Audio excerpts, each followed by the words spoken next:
Welcome back to Mama Quatang's channel. For today's video, we're going to cook the balanghoy sa latik or the cassava with the brown sugar and caramelized with the coconut milk. This is one of my favorite childhood snacks. It reminds me of my mom that used to prepare the snacks after taking an afternoon nap. Oh, childhood memories, o diba? But before anything else, please don't forget to like and subscribe to Mama Quatang's channel and click the notification bell so you won't miss any of my videos. So, are you excited? Let's go!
Okay guys, ito na yung balanghoy sa latik or the cassava with brown sugar caramelized with the coconut milk.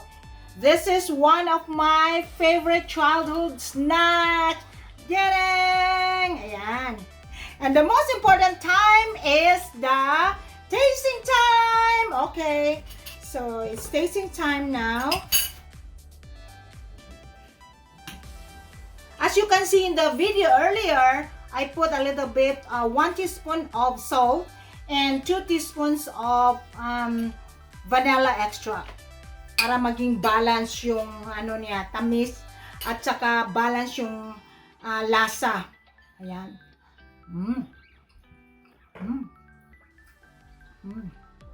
Guys, it reminds me of my mom talaga. Talagang reminds me of my mom way back in the Philippines nang buhay pa siya. Sa childhood snacks, yan. She always cook this and prepare this for our snacks. The balanghoy sa latik or the cassava with brown sugar and caramelized with the coconut milk. So, by the way guys, shoutout muna tayo. Shoutout time, okay? So, yeah, hello to everyone all over the world. Mga kababayan ko dyan sa buong mundo, sa Luzon, Visayas, and Mindanao, Philippines. And then, of course, to Leonie Velias, Lady Dawn Castel, Inday Curadang na taga Dipolog City, just here for the goodies, and Jackie Danios, Kusina ni Kino, as always, palaging red alert sa mga vlogs natin, and Gloria Membrelio, Jennifer Diaz, Joy Rica is, and of course, Alvin Montesa, and Simply Emerald. So, thank you guys for all your support. Palagi kayong nag-likes, palagi kayong nagsubaybay. And thank you for watching for all my videos since from the start up to the present. So, since naber na tayo, December, so excited na ba tayo sa ating Noche Buena? Oh, I'm sure. Okay, I think that's all for this video, guys. Please don't forget to like, share, comment below, and subscribe to Mama Quata's channel. Bye for now. God bless you.